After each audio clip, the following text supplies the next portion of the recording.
Okay, this is going to be a workflow of LP360 processing one of their guest sensors, the DJI and Mavic 3 Enterprise.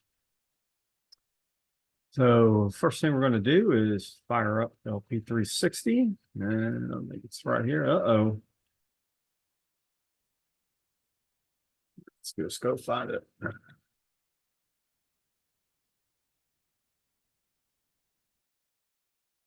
right, I'm just going to hit cancel here. And we're going to hit the sensor tab, then cycle import. And for the sensor type, we're going to go down and select Mavic 3E or M3E. And the import mode is going to be import flights into new project. Click next. Then I'm going to go find our raw DJI cycle file.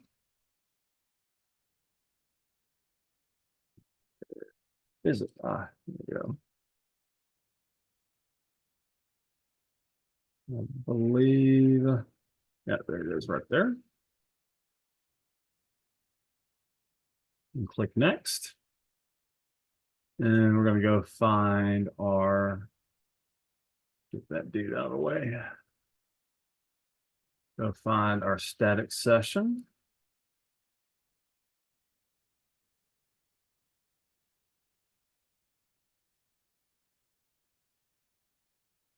And click next. Now we're going to create our root folder for the project.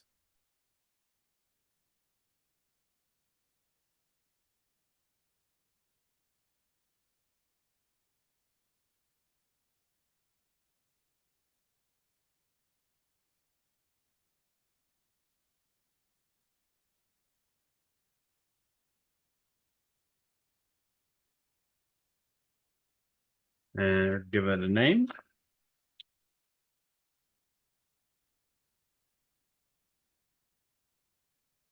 And then set up our coordinate system.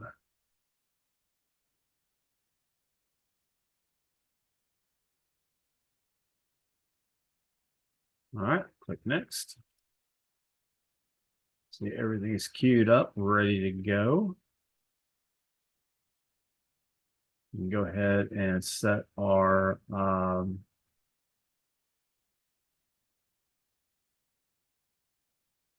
reference right here, or we can just do it whenever we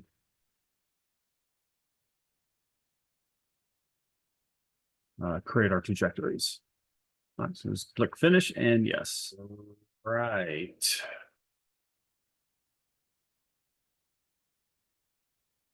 Next step is to create our trajectories.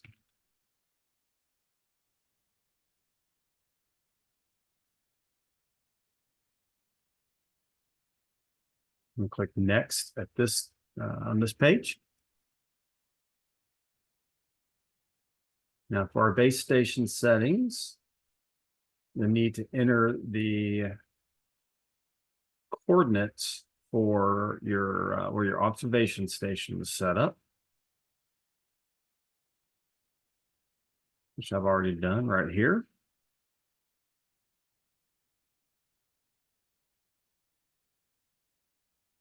And now it's going to download the ephemeris files for that date. Now that we have all of the ephemeris data downloaded, next thing we need to do is input our GNSS process settings down in this box right here. So I'm just going to start with the default with a elevation mask of 15 degrees and a DSNR at 30. Chances are we're going to have to change these. And during this workflow, I'll show you where where you'll know if you're going to need to change these or not. So I'm just going to go ahead and click next and submit. Okay, it looks like our trajectories are finished. All right, there we go.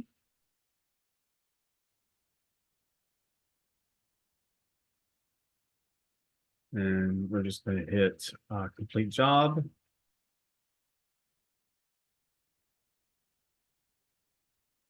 And close. And what we want to look at here is our, where is it? Ah, here it is. We'll go in here and look at our trajectory plot. Oh, well, I stand corrected. So we got quality level 1 for everything.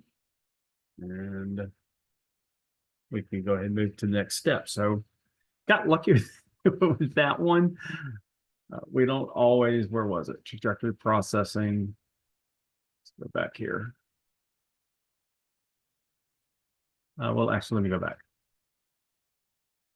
So, yeah, hypothetically, let's say if we saw that most of this was, say, quality level 2 or 3, if everything was, say, in yellow or red.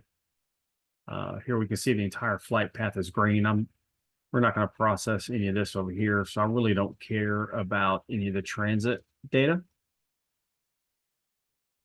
Obviously, just the mapping portion is what we're concerned with. However, if any of this was in yellow or red, what you would want to do is you would need to reprocess this, but change your, let's go next.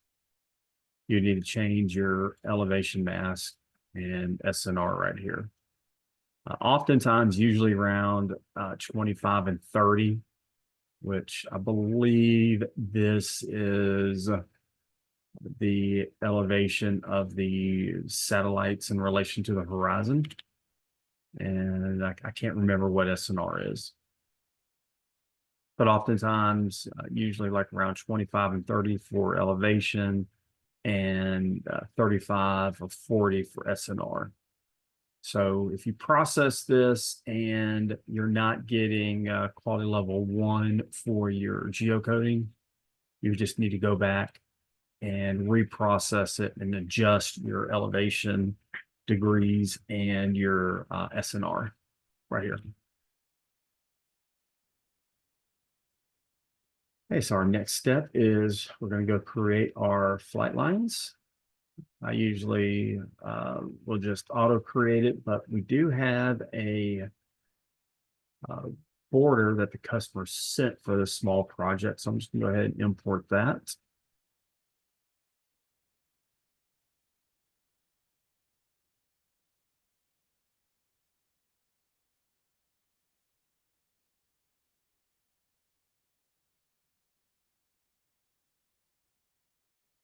Project border.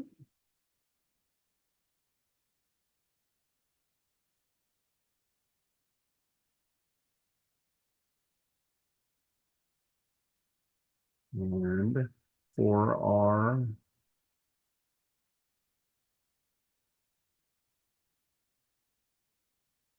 flight lines, I'm just going to match what we have here on the project border.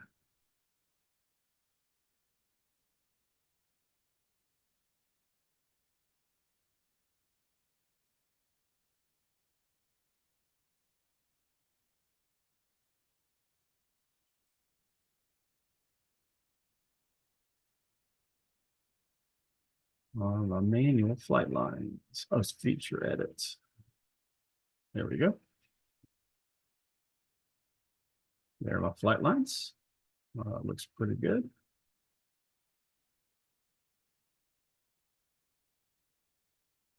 Actually, I should probably get, just because of the overlap, probably get these guys on the outside as well.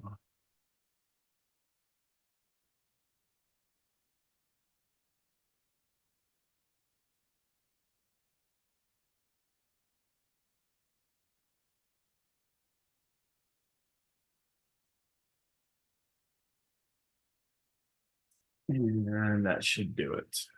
There we go.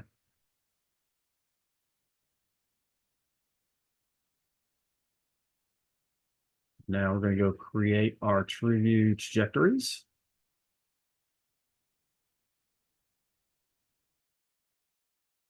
So the next step is if you're going to be using a third-party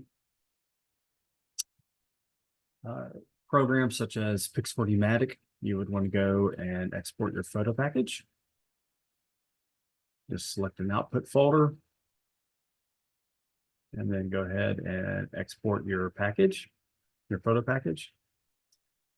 If you have the ortho mapping, or sorry, the Agisoft photo add-on, we can just go ahead and process that right here. You can also use the standard LP360. I'm going to change this to images. You can use the LP360 photo add-on that comes standard with LP360. It is a little bit of a lower resolution. Well, not little. It is a significantly lower resolution. So for this tutorial, we're just going to use the Agisoft ortho add-on right here. So we're going to use our retained photos, and we're going to generate our point cloud and ortho from images. Really not too concerned with the point cloud, so we're just going to generate the ortho. And we need to give it a name. And then submit ortho mapping job. Okay, you can see that we've got our raster imported. And so for this next step, I made a mistake earlier where I said, where is it? That I wasn't interested in the point cloud.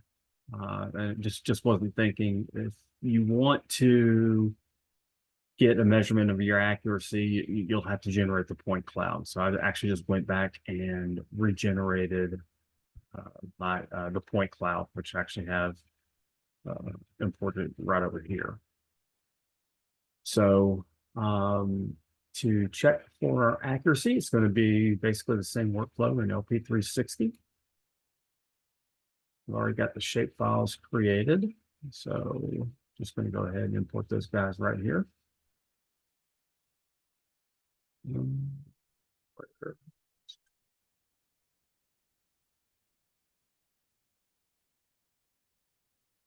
No, that's not it. That's project. Nope, that's not it. Ah, there we go.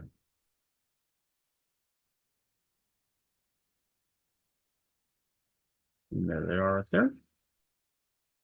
And we go in and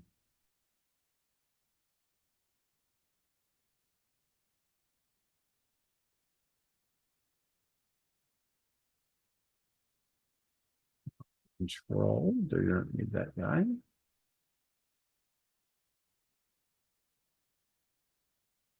And this will be the same workflow as in LP360 when you are processing LiDAR data. But oops.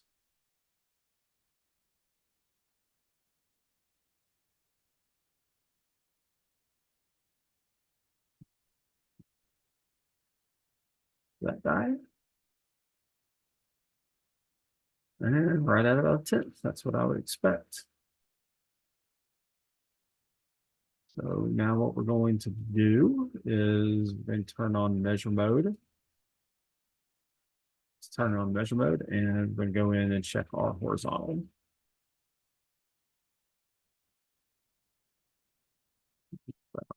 There, I'd say.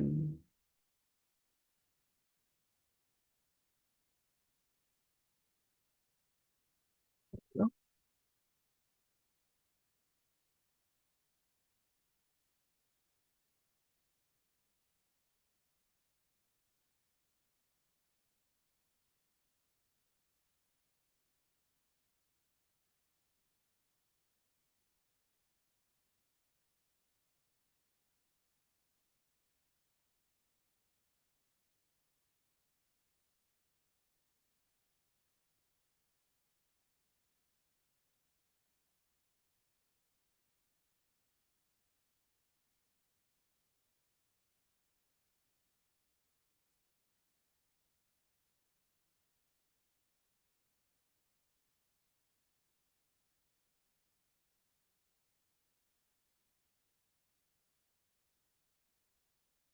And there we go. Their x-axis is around 500ths, y around 700ths, trigonometric, a little over an inch. Three-dimensional is right around 1300ths. And vertical, a little over an inch. And that's about right around a tenth, about what I would expect with the Mavic 3 Enterprise.